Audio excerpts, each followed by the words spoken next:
اعوذ باللہ من الشیطان الرجیم بسم اللہ الرحمن الرحیم ہم الذین، اب یہ عداوت کا جو ہے ان کا جو نقشہ ہے یہ واقعات پیش کیے جا رہے ہیں۔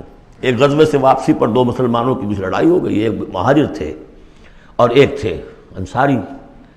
اب وہ پانی بھرنے پر کہیں، بلکہ ان کی بھی نہیں، ان کے خادموں کی لڑائی ہو گئی تھی۔ اس کو وہاں منافقوں نے اچھال دیا، مہاجرین اور انصار کا جھگڑا بنا دیا، اور کہا اس وقت آ کے عبداللہ ابن ابی نے کہ دیکھو تم نے اصل میں اے مدینے والو، یثرب والو، تمہاری مثال تو وہی ہے جو کہتے ہیں کہ سمن کلبک یا کو لوگ اپنے کتے کو کھلا پلا کے موٹا کرو، کس کا بھی تمہیں ہی کاٹے گا۔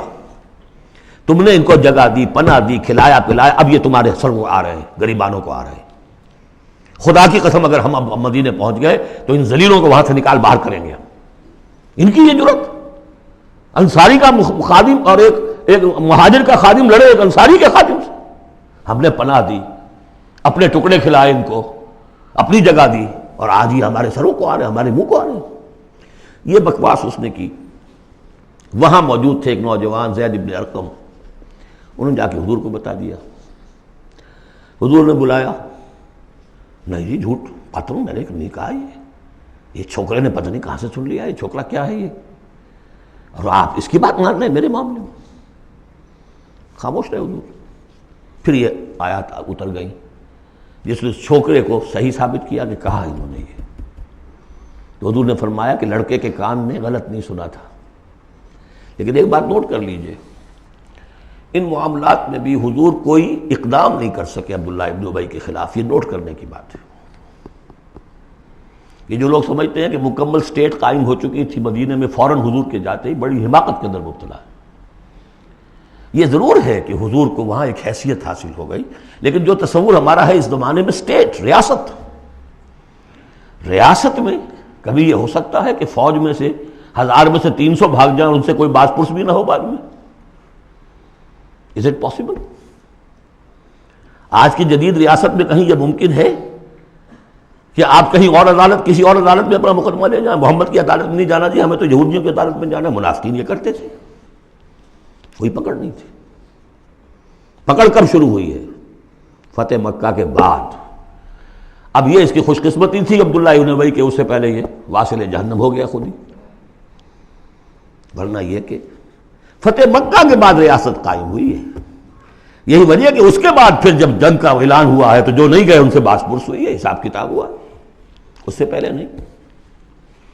تو اصل میں سٹیٹ جو ہے عبداللہ ابن ابی کا، یہاں پہ بھی خاموش۔ ایک موقع پر جب کہ تہمت کا معاملہ چل رہا تھا تو ایک دفعہ حضور کے زبان مبارک سے ایسے الفاظ میں نکل گئے، دکھا دل، کہ کیا کوئی شخص نہیں ہے کہ جو مجھے اس ایذا رسان شخص جو ایذا پہنچا رہا ہے اس کی ایذا سے بچا سکے؟ اب اندیا ظاہر تھا صاف کہ کیا کوئی شخص اس کو قتل نہیں کر سکتا۔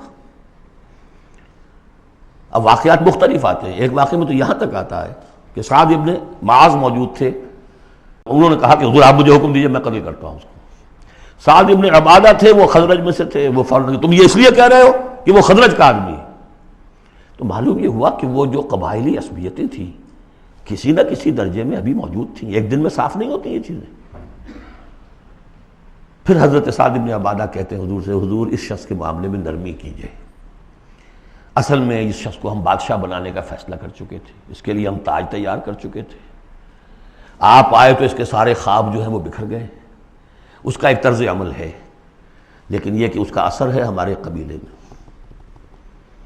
حکمت اور مصلحت کا تقاضا یہ ہے کہ اس کے خلاف اقدام نہ کیا جائے۔ یہ بات سمجھ میں، ابھی ریاست اس درجے کی نہیں تھی کہ ان تمام چیزوں کو بالکل، ان مصلحتوں کو بالکل نظر انداز کرتے ہوئے جو قدم چاہے اٹھا دیں، یہ نہیں۔ اب کتنا بڑا کفر ان کا چلا آ رہا ہے یہاں پر۔ ہم الذین یقولون لا تنفقوا علی من عند رسول اللہ حتی ینفضوا، یہی ہے وہ لوگ جو کہتے ہیں کہ مت خرچ کرو ان پر جو اللہ کے رسول کے گرد جمع ہو گئے ہیں، دیکھنا ان بستیوں کو تم کے ویراں ہو گئیں، یہ سب بھاگ جائیں گے اگر تم ان کے اوپر خرچ نہ کرو۔ حتی ینفضوا، یہاں تک کہ وہ منتشر ہو جائیں۔ وَلِلَّهِ خَزَائِنُ السَّمَاوَاتِ وَالْأَرْضِ، حالانکہ اصل خزانے کائنات کے، آسمان اور زمین کے اللہ کے اختیار میں ہیں۔ وَلَٰكِنَّ الْمُنَافِقِينَ لَا يَفْقَهُونَ، لیکن ظاہر بات ہے کہ منافقین اس کا فہم نہیں رکھتے۔ یقولون لئن رجعنا الی المدینۃ لیخرجن الاعز منها الاذل، اور وہ کہتے ہیں اگر ہم مدینے لوٹ گئے، اب چونکہ فوج واپس آ رہی تھی ایک جنگ سے، اب جب مدینے پہنچ جائیں گے تو لازماً جو عزت والے ہیں نکال باہر کریں گے ان ذلیلوں کو، اور ذلیل سے مطلب کمزور، ذلیل کا مطلب جو ہے وہ ہماری زبان میں جو ہوتا ہے کمینہ وہ نہیں ہے، ان کو ہم نکال باہر کریں گے۔ وَلِلَّهِ الْعِزَّةُ وَلِرَسُولِهِ وَلِلْمُؤْمِنِينَ، حالانکہ عزت تو اللہ کی ہے اور اہل ایمان کی ہے، اللہ کے رسول کی ہے اور اہل ایمان کی ہے۔ وَلَٰكِنَّ الْمُنَافِقِينَ لَا يَعْلَمُونَ، لیکن یہ منافق جانتے نہیں۔ لیکن ہوا یہ کہ جب یہ قول پہنچا ہے، عبداللہ ابن ابی کے بیٹے کا نام بھی عبداللہ ہے، وہ بڑے مخلص نوجوان، خالص، صادق القول، صادق الایمان، انہیں معلوم ہے میرے باپ نے یہ کہا ہے، تو مدینے میں دروازے میں کھڑے ہو گئے ننگی تلوار لے کر، اپنے باپ سے کہا ہے کہ جب تک تم یہ نہیں مانو گے کہ تم ذلیل ہو، عزت ہے اللہ کے لیے اور اس کے رسول کے لیے اور اہل ایمان کے لیے، اس وقت تک مدینے میں گھسنے نہیں دوں گا۔ فریاد بھی کی، حضور سے بھی کہا، لیکن پھر کہنا پڑا اس کو کہ ہاں اللہ، اس کا رسول اور اہل ایمان عزت والے ہیں، ہم ذلیل ہیں۔ تب داخل ہوئے۔ صدق اللہ العظیم۔